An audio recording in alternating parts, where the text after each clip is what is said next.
What if the secret to world peace was as simple as eating together? Imagine a world where every conflict could only be discussed over a table packed with delicious food. Leaders wouldn't sign treaties, they'd pass the salt. Arguments would simmer down over soup, and every negotiation would have a side of fries.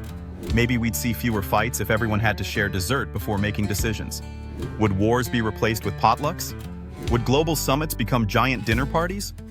One thing's for sure, nobody could declare war on an empty stomach.